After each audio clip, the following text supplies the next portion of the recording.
Gracias por acompañarnos en mensajes selectos de Plantados por Gracia. Hoy la palabra de Dios será expuesta a través de Bernabé Vega, deseando que aquella luz de gracia sea plantada en tu corazón y que dé fruto a su tiempo. Pedimos al Señor que no nos permita nunca más ser igual, después de escuchar este mensaje que puede cambiar nuestras vidas para siempre.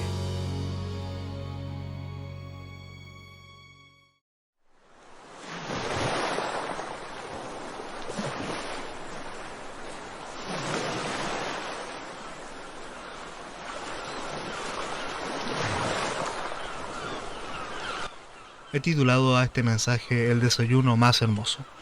Vamos a las Sagradas Escrituras, al libro de Juan, capítulo 21. Vamos a leer el versículo 4, el versículo 9, el versículo 13, y luego nos saltaremos del versículo 15 al 17. Libro de Juan, capítulo 21, el verso 4, luego saltamos al versículo 9, el 13 y del 15 al 17. Dice así la palabra del Señor. Cuando ya iba amaneciendo, se presentó Jesús en la playa. Mas los discípulos no sabían que era Jesús. Al descender a tierra vieron brasas puestas y un pez encima de ellas y pan. Vino pues Jesús y tomó el pan y les dio, y asimismo del pescado. Cuando hubieron comido, Jesús dijo a Simón Pedro: Simón, hijo de Jonás, ¿me amas más que estos? Le respondió: Sí, Señor, tú sabes que te amo. Él le dijo: Apacienta mis corderos. Volvió a decirle la segunda vez: Simón, hijo de Jonás, ¿me amas? Pedro le respondió: Sí, Señor, tú sabes que te amo. Le dijo: Pastorea mis ovejas. Le dijo la tercera vez: Simón, hijo de Jonás, ¿me amas? Pedro se entristeció de que le dijese la tercera vez: ¿me amas? Y le respondió: Señor, tú lo sabes todo, tú sabes que te amo. Jesús le dijo: Apacienta mis ovejas. Querida y querido oyente, después de su resurrección, el Señor Jesús se presenta muy temprano en lo que yo llamo el desayuno más hermoso que pudo haber existido. Este desayuno más hermoso que pudo haber existido nos expresa que nos imaginemos a nuestro Señor en una playa, con brasas puestas, muy temprano, cuando se siente el frescor del rocío y la brisa marina muy temprano, amaneciendo. El Señor espera muy amablemente a sus discípulos con pescado y pan para comer. ¡Qué maravilloso desayuno! Y no me refiero a que es sabroso el pan ni el pescado, y que es lindo desayunar en la playa, muy temprano, con un té o un café o un refresco, sino porque es el desayuno más especial que pudo haber existido. En primer lugar, porque Jesús está ahí. Nuestro Señor es quien invitó a desayunar. El Dios de todo el universo, que creó el mar, las olas de la playa, el pescado, la materia prima con que se elabora el pan, estuvo compartiendo con sus discípulos, disfrutando de un maravilloso desayuno a orillas de la playa. Es personalmente uno de los pasajes, si no el pasaje más maravilloso de las Escrituras. Es mi pasaje favorito. Además de estar en la presencia de nuestro Señor, maravillosamente resurrecto, donde venció a la muerte, probando ser Dios, son las circunstancias que ocurrieron esa mañana las que hacen de ese desayuno un convite muy especial, y me refiero a la conversación en privado, un poco más apartado de sus demás discípulos entre el Señor Jesús y Pedro.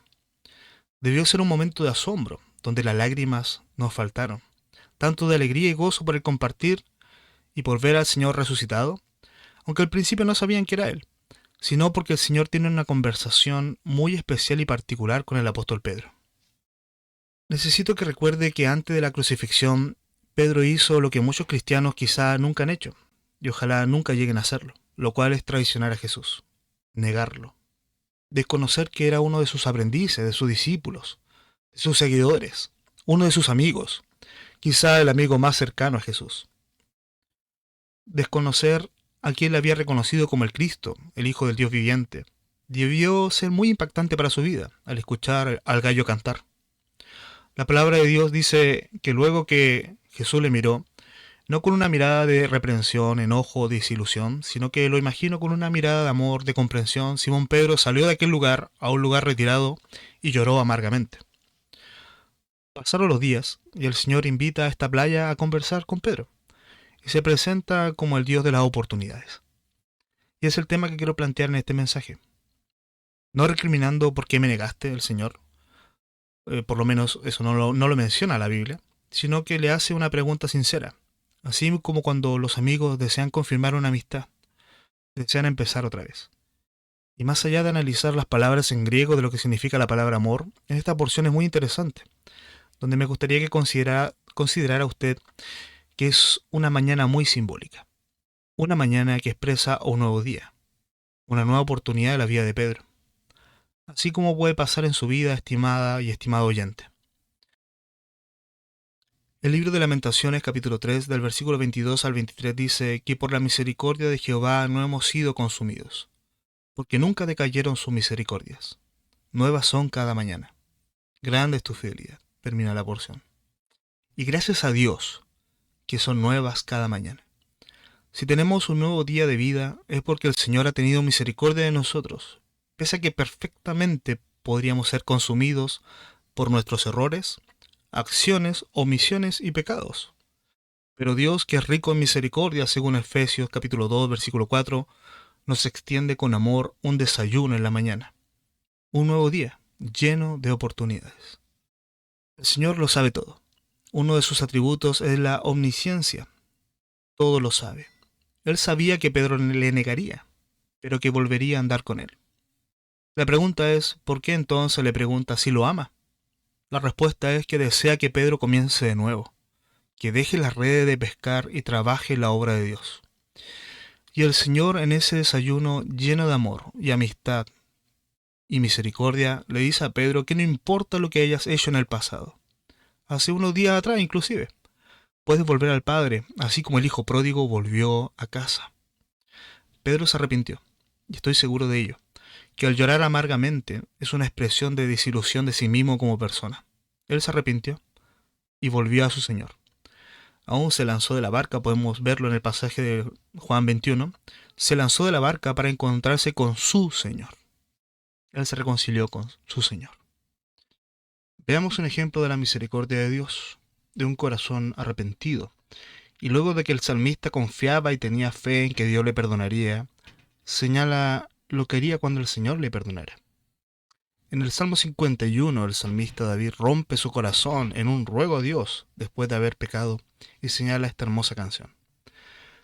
Ten misericordia de mí, oh Dios, conforme a tu misericordia. Conforme a la multitud de tus piedades, borra mis rebeliones. El versículo 10 en adelante señalan, crea en mí, oh Dios, un corazón limpio y renueva un espíritu recto dentro de mí. Entonces enseñaré a los transgresores sus caminos y a los pecadores se convertirán a ti. Líbrame de homicidios, oh Dios, Dios de mi salvación. Cantará mi lengua tu justicia. Señor, abre mis labios y publicará mi boca tu alabanza.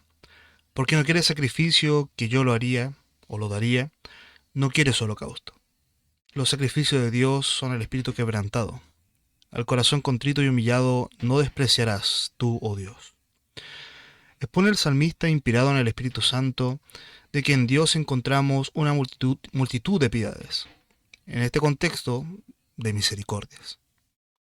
Y perdonado, el Señor, al que con un corazón contrito y humillado le busca, entonces podemos servirle de buena manera, con un buen corazón, un buen ánimo, limpio en verdad. Señala que debiese publicar entonces nuestra boca alabanza, hablándole a otros de cuán grande Dios nosotros adoramos. Es momento para agradecer que la misericordia de Dios son muchas, como lo señala el libro de 2 de Samuel 24:14 y 1 de Crónicas 21:13. Dice que sus misericordias son muchas en extremo. Acompaña, como usted se dio cuenta, un calificativo en la palabra en extremo, que sobrepasa a muchas. Así es nuestro Dios. En el Salmo 25:6 el salmista canta, acuérdate, oh Jehová, de tus piedades y de tus misericordias que son perpetuas. La misericordia de Dios son perpetuas. Esto quiere decir que son estables, son para siempre, son continuas. Considera esto, ¿no es motivo suficiente para ser personas verdaderamente agradecidas? El famoso pasaje de Romanos 12:1 dice, así que hermanos, os ruego, por la misericordia de Dios, y acá menciona la palabra misericordias en plural, o sea, muchas, que presentéis vuestros cuerpos en sacrificio vivo, santo, agradable a Dios, que es vuestro culto racional. Es necesario que luego de recibir de la misericordia de Dios, nosotros actuemos, nosotros le sirvamos. De alguna manera, nosotros podamos retribuir, aunque no podremos nunca hacerlo como debemos, ni nunca podremos pagar la deuda de su amor en la cruz. Pero Pablo nos invita, nos exhorta, a que aun si fuese necesario, demos nuestra vida al servicio de Cristo nuestro Señor. Para finalizar, déjeme decirle que sobre esta porción de las Escrituras hay mucho que decir. Millones de mensajes quizás se han escrito y expuesto, pero quiero que se quede con lo escuchado y con este pensamiento. Que el Señor es el Dios de las oportunidades. Y así como a Pedro nos invita a dejar atrás el pasado y poder servirle. Amigo y amigo oyente, si has estado viviendo lejos de Dios, te invito a dejar esa situación y volver al Señor. Arrepentirte y comenzar de nuevo. Y existe esa posibilidad, pues el Señor nos da una nueva mañana, en una playa mostrando sus maravillas en la creación, aún disfrutando de sus bendiciones en tu vida, con ese pescado y ese pan. Dios nos ofrece una nueva oportunidad para servirle. No importa lo que hayas hecho, si está en el pasado y pediste perdón al Señor, Él ya lo olvidó. Y quiere que demuestre que le amas y comiences a servirle, en beneficio de sus ovejas, en beneficio de los demás y la obra del Señor. Espero disfrutes del más maravilloso desayuno que Dios nos puede dar, sus misericordias, que nos brindan nuevas oportunidades. Espero puedas seguir escuchando de los mensajes selectos en Plantados por Gracia. El Salmo 1.3 dice que el justo será como un árbol plantado junto a corrientes de aguas, que da fruto en su tiempo, y su hoja no cae, y todo lo que hace prosperará. Dios te bendiga.